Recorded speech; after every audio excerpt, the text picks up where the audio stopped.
Hello everyone, welcome back to my channel English with Aparna. आज हम आपके लिए लेकर आए हैं ए और एन का यूज़। ये आपके 2-in-1 का काम करेगा, यानी कि आपको प्रोनाउंसिएशन भी सिखाएगा, प्लस आपको आर्टिकल्स के रूल्स भी इससे क्लियर होंगे। तो लेट बी स्टार्ट। देखिए, हमें सबसे पहले सबसे इम्पॉर्टेंट चीज़ है कि हमें ये देखना है कि हमारा जो ए और एन ये कब लगता है। तो जब हमारा, आपको सबको पता है कि जो बाउल है AEIOU, जब इनके साउंड होते हैं तो हमने बचपन में सीखा था कि इनको देख के हमें क्या लगाना पड़ता है, एन। बट सबसे इम्पॉर्टेंट ये है कि हमारा ये जो बाउल साउंड है वो हिंदी स्वरों से मैच करना ज़रूरी है, अदरवाइज हमारा एन का यूज़ नहीं होगा। जैसे कि हमारा जो भी है AEIOU, यानी कि ए को आ होना चाहिए, ई ऊ ए ओ, यानी ये छोटा आ बड़ा भी हो सकता है, छोटी ई बड़ी भी ई हो सकती है। यानी मैं सारे स्वर अगर हमारे बोलने में साउंड में सुनाई दे रहे हैं तभी हम वहाँ पे एन का यूज़ करेंगे। सबसे ज़्यादा कन्फ्यूज़न होता है यू में, जहाँ मोस्टली बच्चे गलतियाँ करते हैं। देखिए, अगर यू की आवाज़ आ है तो हम एन का यूज़ करेंगे, वहीं यू की आवाज़ यू निकले तो हम ए का यूज़ करेंगे।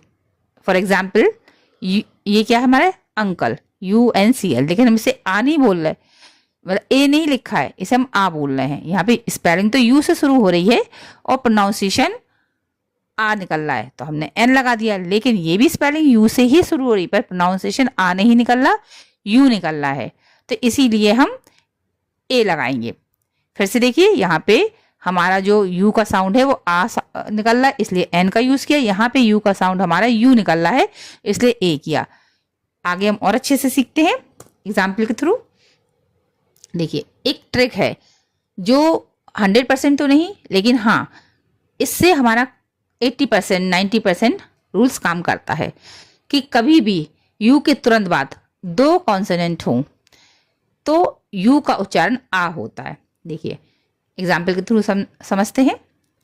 जैसे हमने देखिए यहाँ पे लिखा है अम्ब्रेला, तो यू के बाद हमारा एम और वी, ये हमारा वाउल नहीं कॉन्सोनेंट है, क्योंकि वाउल तो हमारे 5 होते हैं, AEIOU।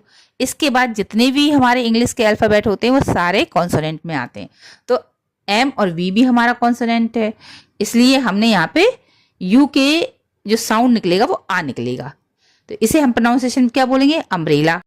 यहाँ प्रोनाउंसिएशन फिर से यू है, लेकिन हमारा साउंड जो निकल रहा है वो आ निकल रहा है, अर्जेंट। और अगर हमें समझ में ना आए कि ये हम इसे आ बोले कि यू बोले, तो इसीलिए यहाँ पे हिंट है कि ये आर और जी है, ये दोनों हमारे वाउल नहीं है, इसलिए इसका प्रोनाउंसिएशन आ होगा, अर्जेंट। फिर से देख लीजिए, इसमें क्या है, GL, हमने यहाँ बाहर निकाल के भी रख दिए हैं कि यू के बाद ये सब हमारे कॉन्सोनेंट आ रहे, RG GL NC ND, यानी कि इसका प्रोनाउंसिएशन अब हमें आ बोलना पड़ेगा।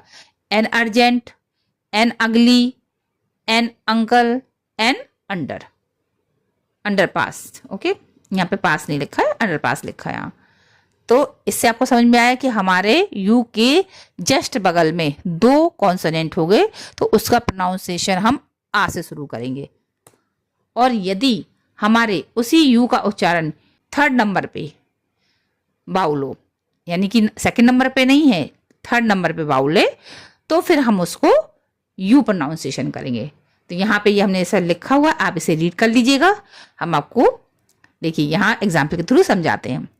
जैसे यहाँ पे क्या लिखा है, यूनिवर्सिटी, आप गिन लीजिए 1 2 और 3 नंबर पे हमारा बाउल आया है। अभी हमने इससे पहले क्या सीखा था कि हमारे यू के बाद 2 कॉन्सोनेंट हो, यानी वाउल नहीं होना चाहिए, दोनों की दोनों कॉन्सोनेंट होना चाहिए, तो हम इसको प्रोनाउंसिएशन आ से शुरू कर रहे हैं। बट यहाँ पे क्या आ गया, एन के बाद हमारा बाउल आ गया, यानी कॉन्सोनेंट के बगल में 3rd नंबर पे वाउल आया, तो हम क्या करेंगे, इसका प्रोनाउंसिएशन अब हम आ से नहीं यू से करेंगे, यानी कि ये बनता है हमारा यूनिवर्सिटी। और ये देखिए, हमने क्लियर लिखा हुआ है कि ये केवल एक ट्रिक है, ये 80% 90% वर्क करती है, तो आपका कम से कम 10 से 20% ही तो रॉन्ग होगा, अदरवाइज तो ठीक होगा, हमें प्रोनाउंसिएशन हमारा गलत नहीं होगा। साथ में हम जब ए और एन का यूज़ करते हैं, हमारा मोस्ट इंपॉर्टेंट पार्ट है ये ग्रामर का ये कंपटीशन में भी पूछा जाता है, ये हाई स्कूल से लेकर इंटर में भी पूछा जाता है, यहाँ तक कि 6, 7, 3, 4 के बच्चों को भी आर्टिकल्स आते हैं। और 90% लोग ये गलतियां करते हैं, हिंदी ना देखकर इंग्लिश साउंड देखकर यहाँ पे एन का यूज कर देते हैं। बट यहाँ पे जो साउंड कहेगा हमें वही लगाना पड़ेगा। 80 नहीं 101% हमारे साउंड पे डिपेंड करता है, यानी 101% हमारा साउंड बताता है कि यहाँ पे एन लगना है कि ए। अगर साउंड यू है तो ए लगेगा, साउंड आ है तो एन। ये पूरा 101% है। बट एक ट्रिक है जो हमें बताती देती है कि हाँ यहाँ पे 80% हमारा यहाँ पे ए का साउंड निकल रहा है या यू का। देखिए एग्जाम्पल से देख सकते हैं, यहाँ पे लिखा है यूटेंसिल। आप गिन लीजिए 1, 2, 3, 3 नंबर पे क्या आया ई। यहाँ पे भी देख लीजिए तो हमारा 3rd नंबर पे क्या आया ई, इसलिए हमने इसको यू से प्रोनाउंसिएशन किया, यानी यूटेंसिल। और यू है तो ए लग गया। इसी तरह यूजफुल, फिर से देख लीजिए 3rd नंबर पे क्या आया ई, तो अब हम इसे क्या कहेंगे यूजफुल। फिर से यू आ गया, ए का साउंड, यानी ये हमारा हिंदी का बाउल नहीं, हिंदी के स्वर नहीं है। इसी तरह यूनिफॉर्म में भी देख लीजिए 3rd नंबर पे आई आ गया, तो इसलिए यूनिफॉर्म। यूनियन में भी 3rd नंबर पे हमारा ए आया, इसलिए यूनियन। तो आपने के लिए समझा होगा कि अगर हमारा 3rd नंबर पे बाउल आता है तो हमारा प्रोनाउंसिएशन यू होगा। यदि यू के बाद 2 अक्षर हमारे कॉन्सोनेंट होते हैं तो हमारा प्रोनाउंसिएशन आ होगा। और ये 80% 90% वर्क करता है, लेकिन फिर भी आप स्वर जरूर चेक करिए कि क्या स्वर निकल रहा है, यू या आ। अब यहाँ पे कुछ क्वेश्चंस दिए हैं हमने, तो प्लीज इसके आंसर कमेंट बॉक्स में जरूर लिखिए। Thank you so much for watching my video.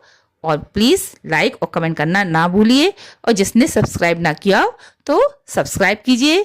Step by step easy method से मैं रेगुलर आपके लिए ग्रामर पोर्शन लाती रहूंगी। Thank you so much.